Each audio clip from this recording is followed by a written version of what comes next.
When I say politics, you say goodbye, and that's a problem after realising that we, the Australian public, are passengers to the vehicle that the Australian politicians are driving. Sad case in point, the National Broadband Network. The government which led the country until November 2013 started an ambitious, state-of-the-art fibre communication system to the premises. That's fibre to 93% of all Australian premises, and after a few election cycles, it's the most affordable solution. Fibre to the premises is on track and still has the whole $3.6 billion of contingency for unforeseen costs. Here's where it gets a bit gross. The new post-November 2013 government is saying they will build the national broadband network faster and cheaper. They want to install nodes which will be cheaper by a third, or $15 billion. Sure, this will get the new government support from the short-sighted and uninformed, but what about things like maintenance, reliability, upgradability, and power consumption? This so-called cheaper solution has an annual maintenance cost of $700 million more than fibre to the premises.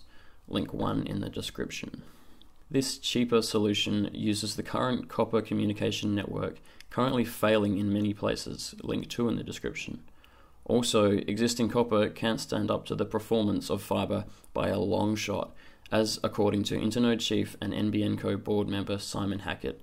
Link 3 in the description.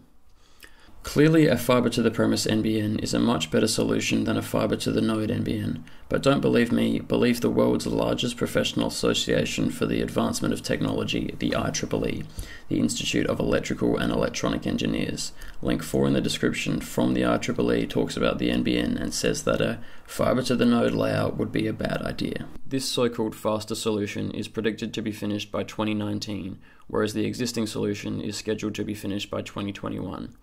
This is one point that the new government has been using to downplay fibre to the premises, although if we look at the actual premises connected, we see that the ramp-up of connections has been happening exponentially.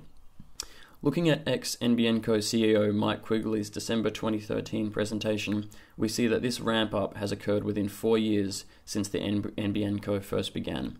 That includes building from scratch a company of close to 3,000 people with all of the processes and systems needed. Link 5.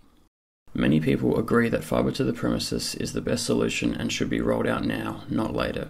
This is evidenced by the public attending over 120 electorates around Australia and delivering a petition of over 270,000 signatures to elected representatives that we want the existing fibre to the premises rollout to continue.